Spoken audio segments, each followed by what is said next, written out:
एक तरफ कोरोना तो दूसरी तरफ बाढ़ की संकट। बावजूद इसके राजनीतिक दलों द्वारा चुनाव का बिगुल फूंका गया है। आज हम इन्हीं तमाम सवालों से रूबरू होंगे भाजपा के बड़े नेता आनंद शंकर जी से। मेरा 3 सवाल होगा। पहला सवाल है कि विधानसभा क्षेत्र के दर्जनों पंचायत बाढ़ की चपेट में है।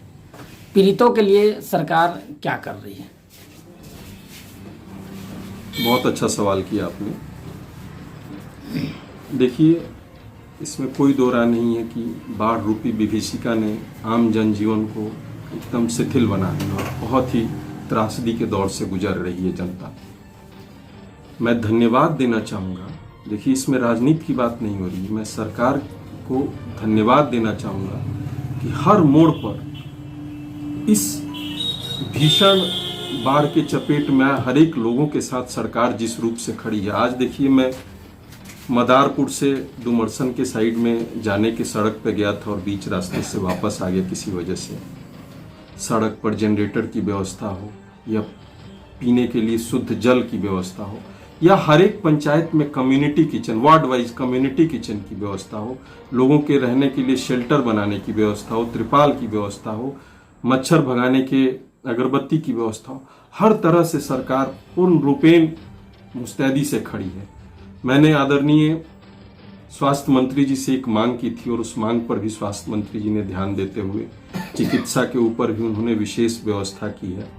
अस्पताल में हर तरह की वैक्सीन उपलब्ध है किसी भी संक्रमण से बचने के लिए या किसी भी बीमारी के लिए, छोटे मोटे बीमारी से ग्रसित लोगों के इलाज के लिए। तो सरकार जिस रूप से काम कर रही है, मैं सरकार को पूर्ण रूप से धन्यवाद देना चाहूँगा, बधाई देना चाहूँगा। और एक बात और, इसमें मैं अपने आदरणीय यशस्वी और कर्मयोगी प्रधानमंत्री जी का विशेष रूप से आभार व्यक्त करूंगा कि उन्होंने त्वरित कार्रवाई करते हुए राज्य सरकार से एक समन्वय स्थापित करके जितने भी फंड्स की आवश्यकता थी या कुछ भी बुनियादी सुविधा यहाँ पर उपलब्ध करानी थी, उसमें केंद्र सरकार ने राज्य सरकार से समन्वय स्थापित करके हर तरह से यहाँ पर पूरी व्यवस्था करा दी। इसलिए मैं सरकार के व्यवस्था से पूर्ण रूप से संतुष्ट हूँ। हालांकि त्रासदी है, बहुत तरह की समस्याएं हैं, आम जन का बहुत तरह से अपेक्षा बढ़ जाता है, लेकिन उसके बावजूद थोड़ी दिक्कत कठिनाई हो रही है,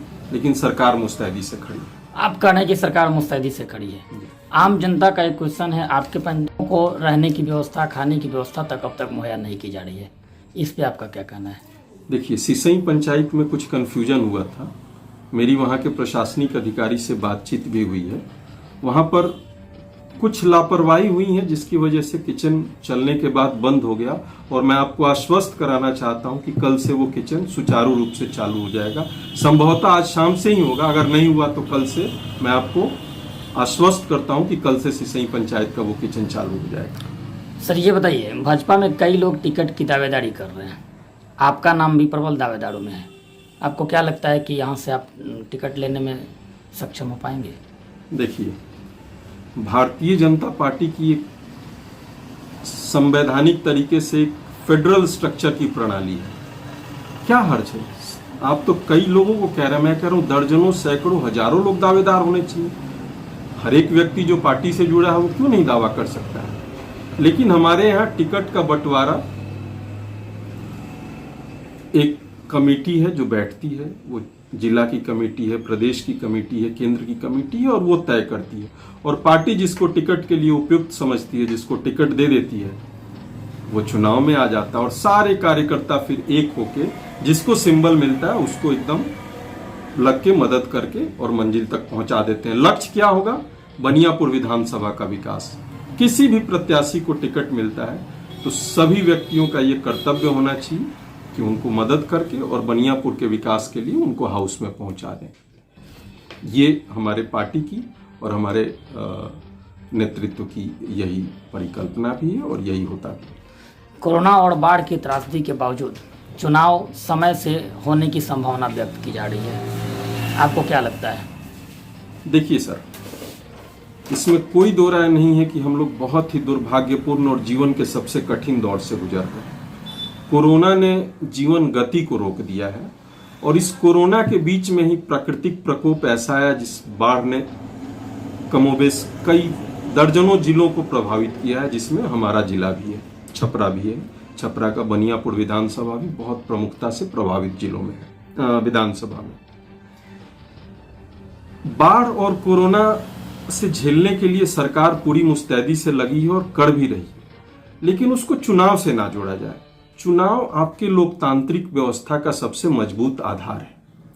चुनाव नहीं होगा तो आपका लोकतंत्र कमजोर हो जाएगा। चुनाव अपनी प्रक्रिया है चुनाव कराने की, और आपका चुनाव आयोग जो है भारत का पूरे विश्व के लिए एक मानदंड है। भारतीय चुनाव आयोग की विश्वसनीयता इस स्तर की है कि पूरी दुनिया इस पर अध्ययन करने आती है।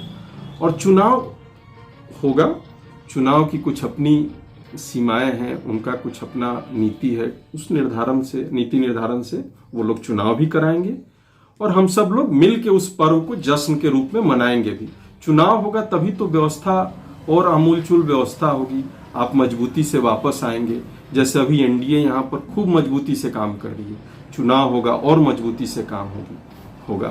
केंद्र और बिहार मिल के सिंक्रोनाइज होकर एक दूसरे के साथ काम होगा। तो चुनाव से बाढ़ और कोरोना का मतलब नहीं। हाँ, बाढ़ में भी सरकार को बहुत ही सतर्क और होशियार रहने की जरूरत है, और कोरोना में आम जन को भी बहुत ही सतर्क और होशियार रहने की जरूरत है।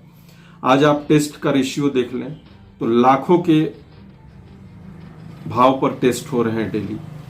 हर बनियापुर में जांच नहीं होता था, बनियापुर में रोज सैकड़ों जांच हो रहे हैं, लोग पॉजिटिव आ रहे हैं, उसका उपचार हो रहा है। लोगों में भी आत्मसंयम बढ़ा है, लोगों में भी आत्मानुशासन बढ़ा है, लोग आत्मानुशासन से रहें। मैं सभी लोगों से अपील करता हूं कि आप कोरोना को हल्के में ना लें।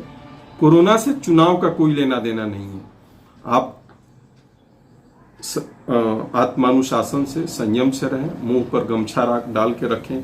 देखिए, आपने कहा तब मैंने गमछा हटाया, नहीं तो मैंने भी गमछा बांधा हुआ था। गमछा रखें, मास्क रखें, हाथ की सफाई रखें, और कहीं भी जरूरत ना हो तो वहां ना जाए, भीड़ भाड़ ना इकट्ठा करें। अगर कहीं कुछ अन्य अनावश्यक जाना हो तो उसको अवॉइड करें। यही मेरी सबसे अपील है। तो चुनाव होना चाहिए मेरे ख्याल से, बाकी तो चुनाव आयोग का निर्णय होगा, क्या होगा नहीं होगा।